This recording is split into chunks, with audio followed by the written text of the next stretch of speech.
পৃথিবীর যে কোনো পাবলিক টয়লেট ব্যবহার করার সময় যে কোনো মহিলা বা মেয়েকে ঠিক এমন ভাবে স্কোয়াট পজিশনের ব্যবহার করা প্রয়োজন। ডাক্তার সবসময় সাজেস্ট করেন যে কোনো পাবলিক টয়লেটের সিটের টাচের সংস্পর্শে কোনো মহিলাকেই কখনো আসা উচিত নয়।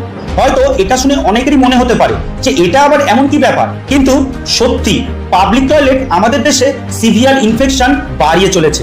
এই ভিডিওটা থেকে বুঝতে পারবে যে পাবলিক টয়লেটের ব্যবহার করলে ইনফেকশন কিভাবে ছড়ায়। আমাদের দেশে পাবলিক টয়লেটে বেশিরভাগ মানুষ ফ্রেশ হওয়ার পরে ঠিকমতো হাত পর্যন্ত ধোয় না।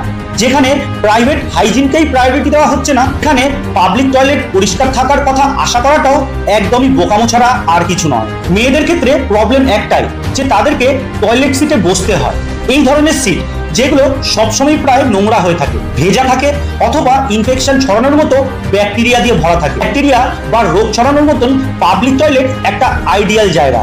সেই কারণেই প্রধানত মহিলাদের মধ্যে ইনফেকশন বেশি পরিমাণে ছড়িয়ে পড়ে। কেউ যখন ওই পাবলিক টয়লেটের ফ্ল্যাশ করে তখন ছোট ছোট চোখে না দেখা ব্যাকটেরিয়া হাওয়াতে ছড়িয়ে পড়ে। আর টয়লেটের প্রায় সমস্ত জায়গায়, দরজার হ্যান্ডেলে, ফ্ল্যাশের হ্যান্ডেলে, জেট স্প্রেতে, এমনকি টয়লেট পেপারে পর্যন্ত আটকে যায়। এর একটা স্বাভাবিক সমাধান এটাই, যেটা প্রত্যেকের সাথে অবশ্যই শেয়ার করা প্রয়োজন। যদি ওয়েস্টার্ন টয়লেট হয় তাহলে এইভাবে স্কোয়াট পজিশনের ব্যবহার করতে হবে, আর যদি ইন্ডিয়ান টয়লেট হয় তাহলে সেটাকেই প্রথমে প্রাধান্য দিতে হবে। টয়লেটের দরজার হ্যান্ডেলে নিজের হাতের বদলে কনুইয়ের ব্যবহার করতে হবে।